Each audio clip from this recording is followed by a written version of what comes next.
नमस्कार दोस्तों, आपका स्वागत है। आज का हमारा चर्चा का विषय ये है कि देवी कब आई और हमें इनकी कहानियां कब सुनने को मिलती है। देखिए, जब दो शाखाएं निकली तो लोगों ने वैश पुराण से भी यही सवाल पूछा कि देवी कहाँ है। रामायण और महाभारत में देवी का वर्णन मिलता है, लेकिन वह थोड़ा बैकग्राउंड में है। शिव पुराण में भी ऐसा ही है। देवी उभर कर सामने आई करीब 200 साल पहले, भागवत पुराण से पहले। ये सब ग्रंथ संस्कृत में है। करीब 1000 साल पहले इनका अनुवाद राजकीय भाषा में होना शुरू हुआ था। 100-200 साल पहले इंग्लिश में ट्रांसलेशन होना शुरू हुआ। ऐसा सब करने की प्रक्रिया 1000 साल पहले। और महाभारत को हम इतिहास बुलाते हैं। ये इतिहास शब्द दो प्रकार से देखा जा सकता है। एक तो है आध्यात्मिक रूप और दूसरा है वैज्ञानिक तरीके से। अगर आप वैज्ञानिक तरीके से देखें तो हमें पूरा तात्विक सबूत चाहिए होंगे इन्हें तथ्य मानने के लिए, और उस हिसाब से वैज्ञानिकों को रामायण और महाभारत के पूरे सबूत नहीं मिलते। तो वैज्ञानिक इसे इतिहास न कहकर काव्य कहें। लेकिन अगर आध्यात्म के हिसाब से देखें तो इतिहास का मतलब है लोगों की यादें, जो लोगों का बताया हुआ कि यह तुम्हारा इतिहास है। याद और इतिहास में बहुत फर्क है। फिलोसफिकली अगर देखें तो इतिहास शब्द का मतलब है कि ऐसी जिंदगी होती है। रामायण और महाभारत एक प्रकार का माध्यम है फिलोसफी समझाने का। मर्यादा पुरुषोत्तम है जो नियम और धर्म का पालन करते हैं। अगर आप महाभारत देखें तो वहां कृष्ण लीला पुरुषोत्तम है, जो नियम का पालन तो नहीं करते परंतु धर्म करते हैं।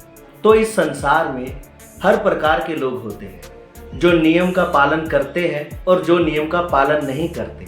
तो दोनों साथ में कैसे जीते हैं, उनका रिश्ता क्या होता है, वह रामायण और महाभारत हमें समझाती है। इतिहास का मतलब है कि ऐसा ही होता था, ऐसा ही होता है और ऐसा ही होता रहेगा।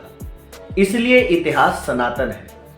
जब तक मनुष्य है तब तक ये प्रॉपर्टी इश्यूज, ये जमीनी समस्या रहेगी, ये सब प्रॉब्लम रहेगी। इसलिए इतिहास को वैज्ञानिक तरीके से, आध्यात्म या विश्वास के जरिए आप देख सकते हैं। यह आप पर निर्भर करता है कि आप इसे कैसे देखेंगे।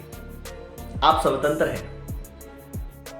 कहते हैं कि 108 पुराण है, जिसमें महापुराण होते हैं, उप पुराण होते हैं, गांव या मंदिर के स्थल पुराण होते हैं। जो 108 पुराण है उनमें मेन पुराण है शिव पुराण, विष्णु पुराण, ब्रह्म पुराण, देवी पुराण।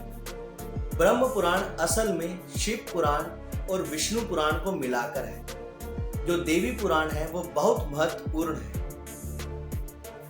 जैसा आपको बताया था, विष्णु पुराण ग्रस्त जीवन के बारे में, शिव पुराण सन्यास के बारे में। तो देवी पुराण का विषय क्या है?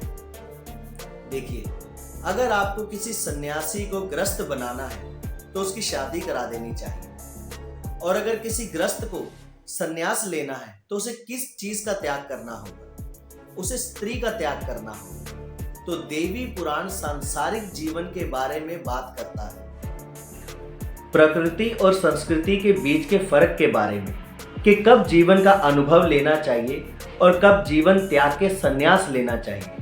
ये मेन थीम है हिंदू धर्म की। इसलिए देवी के साथ उनका रिश्ता क्या है, ये आवश्यक है। विष्णु जी कहते हैं कि देवी के साथ उनका रिश्ता बहुत अनोखा है। कुछ कहानियों में देवी उनकी माता रेणुका है, कुछ कहानियों में देवी उनकी पत्नी सीता है, तो कुछ कहानियों में उनकी दोस्त द्रौपदी है। भगवान शिव का देवी से रिश्ता बहुत ही सिंपल है। शिव वैरागी है, देवी उन्हें ग्रस्त बना देती है। जब देवी से उनकी शादी होती है तो वह शिव शंकर बन जाते हैं, और जब वह देवी से दूर होते हैं तो गौरी शंकर बन जाते हैं। प्रेम करने वाले एक ग्रस्त पति के रूप में उमा महेश्वर बन जाते हैं। नमस्कार। ऐसी और वीडियो देखने के लिए हमारे चैनल को सब्सक्राइब कीजिए। धन्यवाद।